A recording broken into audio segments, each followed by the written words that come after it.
Hi guys, and welcome to the first episode of the Community Talk series on Trafford Talk podcast. I'm glad to be joined with Rusty. How you doing, mate? Not too bad, yeah, yourself? Yeah, I'm not bad. It's obviously I'm obviously just used to coming onto podcasts, but now I'm hosting it myself, so it's a bit different. I know you've obviously got experience of doing that, so hopefully, Yeah, it's like a switch reversal. I'm usually used to hosting and bringing people on, so yeah, we'll see how it goes. I'm sure we'll be fine. yeah. So I just want to know what do you think about United so far this season? Because obviously very controversial in the media with signings, not getting Sancho, really not getting our number one targets. So going on to the player who we did get, which I was really excited by and I thought looked amazing in the game he played, Alex Telles against PSG. I just want to know what you think about Alex Telles or Luke Shaw, who should start or possibly even a five at the back. Yeah, that's it, isn't it? It's been with the two formations that Ollie's working with at the moment. He seems to be persisting with the 4-2-3-1 in the league, and then the 5-3-2 in Europe. So if you got the 5-3-2, then you can play in both, and it worked effectively against PSG. We saw that. So the only real time you start questioning whether it's Telles or Shaw is possibly when it comes to the league, where I think he is really going to be insistent on playing the 4-2-3-1. I don't blame him. I quite like the 4-2-3-1. It allows you to have numbers moving forward quickly and allows you to have numbers moving back quickly to defend as well, as long as you've got belief in the back three behind you, because usually one of your wing backs is going to be gone, whether it be Telles, whether it be Wan-Bissaka. But for me, in the league, as much as I love Shaw, it'd be Telles. I just think he's got more going forward. And Wan-Bissaka's an absolute beast when it comes to one-on-one defending. And when you're working with a 4-2-3-1, preferably what you want is somebody who can go forward and one that can stay back and move across to slot into that back three, which Aaron Wan-Bissaka would do perfectly. But also at the same time, Aaron Wan-Bissaka can do that and Telles can move in. He looked great moving forward. Telles, his crosses, the whip on his crosses, mate. It was sexual, to be quite honest, pal. Absolutely loved it. I haven't seen that for a long time. What I'd like to see is how he performs at the back as well, how solid he is at the back too. I won't lie, I've not seen that much of him from Porto. Just when we started, the rumours started, I started looking out, watching videos. Was pretty impressive, mate. He's got good stats as well. So for me, as well as Luke Shaw has started this year, and he has started this season fairly well, I'd pick Alex Telles. But in Europe, I do believe he'll, especially against big teams like PSG and RB Leipzig tomorrow evening, I think he'll go with a 5-3-2 and they'll both play. Yeah, I need to agree with you. Going to the game tomorrow, which hopefully this podcast will be out before that game. Pretty sure it will, because we've obviously got guys working behind the scenes who will be able to get today, which is Tuesday, we're recording actually. The Meet the Host podcast will be coming out. So Rusty, you can tune into that and see what you think about the rest of the guys involved behind the scenes as well. Yeah, definitely. I'll definitely watch that, mate. It's a new venture you've started, isn't it? Trafford Talks, you say it's called. Trafford Talk, yeah. Yeah, mate. So anyway, back to Sean Telles. I do believe that Telles has actually got a lot to his game in defence as well. As you said, you've not seen much of him, as it's understandable, but I'm Scottish, and whenever I saw him play against Rangers, was it Rangers or Celtic? One of the two, Rangers or Celtic in Europe, he was he's probably the best player. Yeah. Wise, he was fantastic, and I think people do get that confused in his play style, because he's amazing going forward and his crosses. Whenever I saw them, I mean, I've seen Phil Jones take crosses before. So as you can tell, that's obviously a step up. And I don't see how you really can't start him. He's got everything. I would say he can score penalties, but it'll be Bruno Fernandes that'll be taking them. But look, yeah. Shaw, I do think he definitely benefits from playing in the back three on the left. And the way he can drive into space and take it up and then we've obviously got the back four left. It really does work, and I saw that against PSG. But whereas in the league, as you say, that I need to agree with you, I would still go with Telles because he's just on paper and for what I've seen of him, he's just an absolute fantastic player. The way that he can move the ball about, and he's just insane.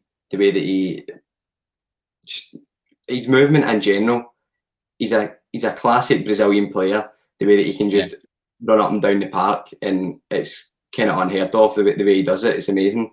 So I'm going to move on to the media and basically about Mason Greenwood, who has been in and out of so many controversies recently. I mean, personally, I think we need to remember he's a young guy. He's made some really silly decisions throughout the way, but what's your views on it? I think the whole, obviously, all stemmed from England duties and him and Phil Foden, you know what I mean, in the hotel, just getting busy and getting some ladies in, like young lads would do.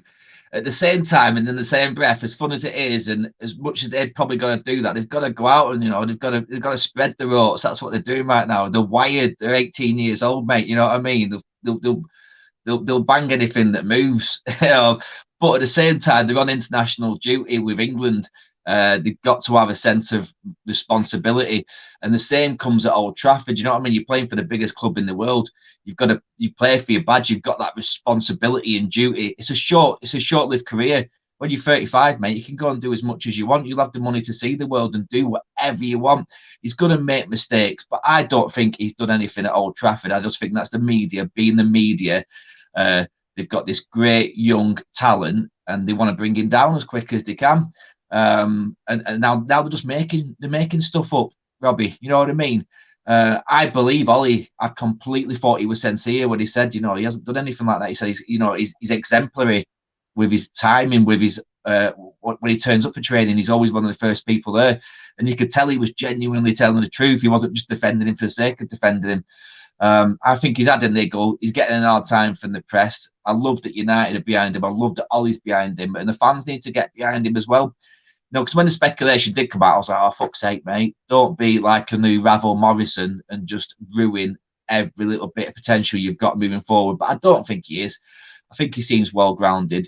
Got some good lads around him, you know what I mean? Like in the likes of Rashford, who's a well-grounded individual as well, who could have a word in his ear. And Cavani's come in now as well. So that can only help him as well, having someone professional and mature around him like that. But for me, just let the boy get on with football. I think we have to ignore it's Sky Sports lately as well, who keep coming up with a lot of these rumours. Duncan Castles is another idiot. Sky Sports seem to be laying it on thick as well. But for me, I don't think he's done anything wrong. I think he has got a niggle, and he'll be back in the team soon enough. Yeah, well, my thoughts on Greenwood are pretty similar to yours. It's not really a debate. I wouldn't say it's more the media out to. It seems as if they're really out to get us recently, especially with the whole Pogba situation just recently with the Sun. Yeah, ridiculous. Bizarre. As if they think they could get away with that. I don't know. And he's actually suing, isn't he? Sorry? He's actually going to. He said he's going to go and sue the Sun as well for defamation. Well, you can't be making lies like that. And I'm glad he's going to go and sue him. You know what I mean? Because they need discrediting. You can't just. That's the problem now with social media and the media in general.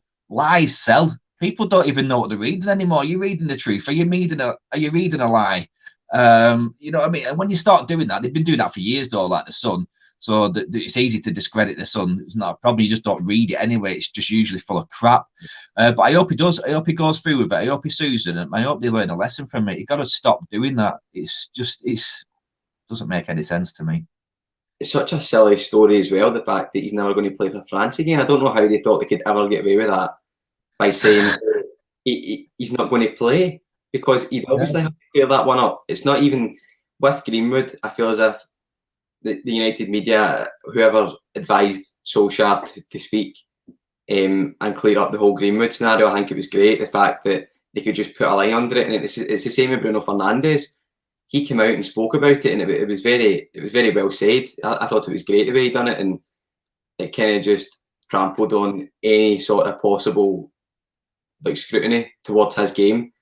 But going And the forward, club as well, and the club with Bruno as well. He stood up for the club. He stood up for the badge. He was like, "Listen, don't bring my team's name, my name, my manager's name, and start slandering us when we haven't. None of this is happening." You know what I mean? And I love that because not many players do that. You know what I mean? They just go, "Oh, right, it's the media, ignore it." But he's like, "Going, nah, I'm not having this. I'm standing up for my club."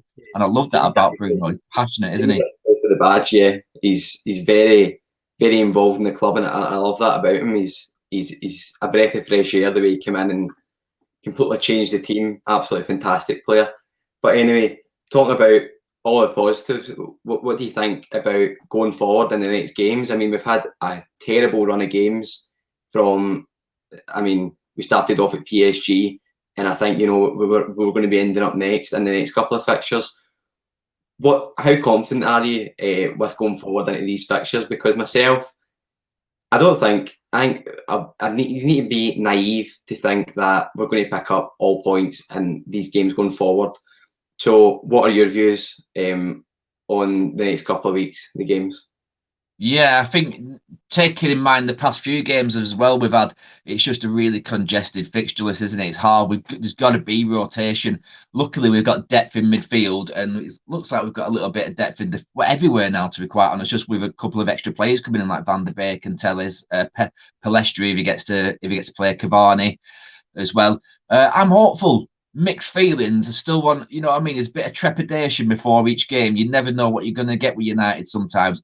But I think what we can take from it is that we've had a 4-1 victory against Newcastle, a 2-1 emphatic victory against PSG. The Chelsea game, albeit they were there for the taking, isn't the worst result in the world. It's not the best result either. But it showed that we can defend well in that 4-2-3-1. With a bit more creativity needed moving forward. Oh, yeah, we did have 14 shots, which showed that we can create things, but none of them were really Mata, I suppose. Mata and 2 Rashford ones. If they'd been a bit more clinical, I'd be sat here now buzzing, saying, "Can't believe we've had 3 wins in a row. We look fantastic." Tomorrow's a massive test. RB Leipzig, 6 games unbeaten, 4 wins on the bounce, top of the Bundesliga. Do you know what I mean? It looks like Ollie's got an answer. Sorry, go on. Have you seen the latest news with Leipzig? They've got a couple of guys out injured. I've seen that Klosterman is out injured, along with sorry, I'll get it up just now. Nordi Mukiele has picked up a thigh injury at the weekend, and Konrad Leimer and Lucas Klosterman are also injured, with Amadou Haidara coronavirus positive test. Could you get Upper Mikado out as well, and then it's like a full bag. Get him at United. He's a fantastic player. Yeah, there's a lot going on at RB Leipzig that you look at and you think is a fantastic model. I mean, yeah, it's not ideal to the whole German game, and I know that it's different. It's basically a franchise, but you look at their players throughout the squad. I mean, it's just so Werner there, but they've got depth absolutely everywhere. It's a fantastic team, and I'm nervous, obviously, for the game going forward. But I don't see why not. We bet PSG, so I don't see why we can't beat RB Leipzig. I mean, we come up against Neymar, Mbappe, and Di Maria, and I mean, Tuanzebe. Wow, what was he like? What was your views on him? Do you think he should start, or? I think he's trying to get kind of blended into the team almost now to obviously avoid the injuries. But would you start him on the game on Wednesday or the game against Arsenal at the weekend? What would you do? I'm pretty sure you start him somewhere. I think he'll go with a 5-3-2 again on tomorrow night against Leipzig. And I think Tuanzar, the exclusion of Tuanzar being Tellers, I think it was telling. I think that's he was saving him. I'll get you ready for that Champions League match again. So I imagine Tuanzebe will come in. He was fantastic, but with 10 months out, you've got to kind of teach him, like treat him with kid gloves a little bit. You know what I mean? It's all good and well passing all the fitness tests and doing the business on Carrington, but you've not got players coming in at you and like kicking you and hurting you and having to play like 90 minutes of football is far more testing than anything he'll do on Carrington or anything he'll do in the gym. So yeah, you just got to be careful with him, introduce him slowly but surely. But what a performance that was when that tackle on Mbappe. Even Mbappe was, you could tell Mbappe was just like, mate, that was pretty impressive. And then David De Gea, like clap. Have you seen the video of David De Gea just like I didn't see that when I was watching the game. I seen it like a clip after the game. But I mean, Yeah, you do applaud that. It was fantastic the way he just came over and he shrugged him off the ball. There was no claim. You couldn't claim that for a penalty. I think Di Maria tried probably. I mean, it's Di Maria, but it was Tuanzebe, on that light touch, wasn't it? So it just shows the strength he's got whilst moving as well. He's a machine, he's a monster, and I've no doubt within the next like 8 to 10 months he'll be a permanent fixture in that back line. yeah, Aston Villa in the Championship, he was fantastic, the best, probably the best player, and yeah, we were very unfortunate to lose him. They did manage to stay up, but Aston Villa looking aside this year anyway. But no, yeah. Obviously, going on to talk about the full league in a whole, I'd like to just get your thoughts. I mean, I know it's obviously quite difficult to decide as of now, but where do you think we could end up this year? Because it looks very open, and it reminds me of the Leicester title winning season, where no one looks very convincing to win the title until the later stages of the season. And I wouldn't say we're out it, the title race. Would I say we'd win it? I mean, that's a tough one, obviously, because do we have the depth? Do we have the right players, really? I don't know, because we've still yet to really cover that flank on the right. So where would you say we could finish? If not finish, what are your expectations for the season going forward? It's a weird season, isn't it? It's a weird start. Nobody's really put like their authority and said, we're going to be a team to beat this season. What is worrying, though, Robbie, is after a dodgy start by all teams, Liverpool are still up there. You know what I mean? They're still second in the league, 13 points, only goal difference separating them and Everton. Everton, Liverpool, and Aston Villa. It's like the 80s all over again, mate. I thought was going on, but yeah, so that's worrying for me. But I think they'll slip up as well because it's a weird season with, like I said, with a congested fixture list. And it's hard right now to predict where anybody will be just based on that. And the no crowd as well seems to be an influence. But for me, I expect us to be in the top four again. I think we will be in the top four again. I think what you've got to look at as well, do you know what you're saying, like where it's been a weird start and teams slipping up and nobody really having like any stability right now. If you put a run of games together now, like go on a winning run in the league, like 4 or 5 games, you put yourself right up there in that mix before Christmas. Then you can start talking. It's the kind of question I'd rather you come back and ask me like at the end of December to see where we are. And if we're in like the top 5, top 4 by then, we could even push for the title. But I still expect the likes of Liverpool and the likes of City just to rise above the rest in the end. I don't know if that Liverpool because obviously injuries, but it Van Dijk, still looks all right. he's there. Yeah, he's a player really, especially on the defensive side. So you look at Liverpool and you think, well, at the start of the season, I thought Liverpool would win again. I mean, they were completely dominant last year, and it was, I hate to say it, they were fantastic the way they were playing. But without Van Dijk, I mean, you need to think if they don't sign someone in January, which it needs to be not a homegrown player, sorry, an English player. So you're looking at probably Connor Cody, I'd say, is probably their number one.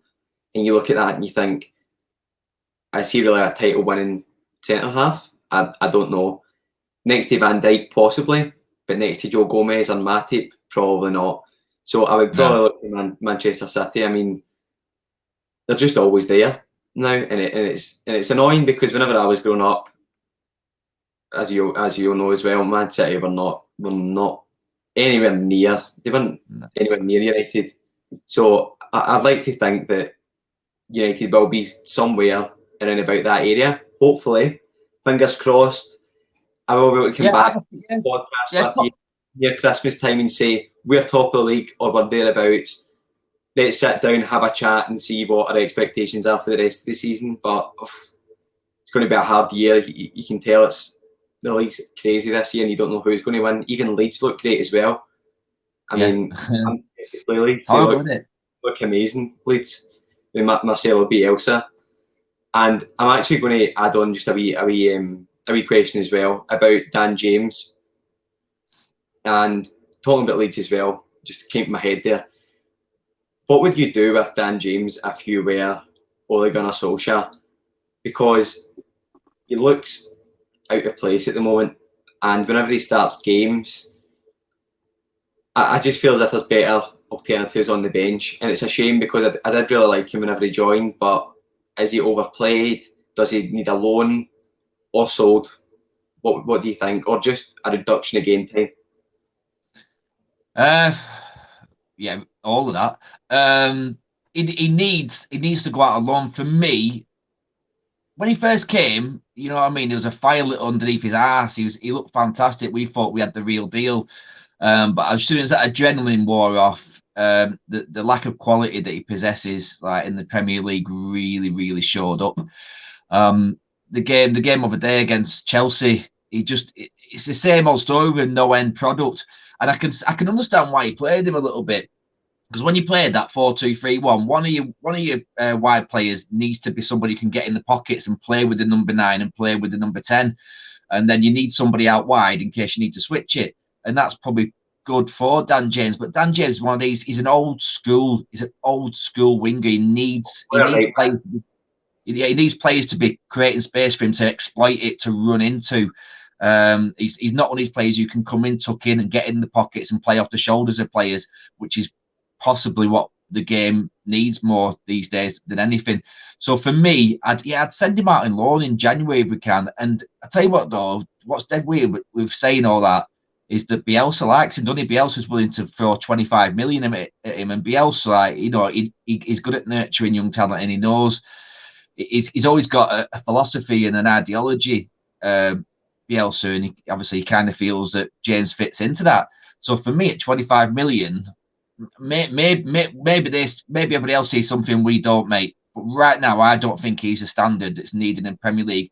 I'd send him out to Bundesliga, play for a team there that's like mid-table, or La Liga, or Serie A.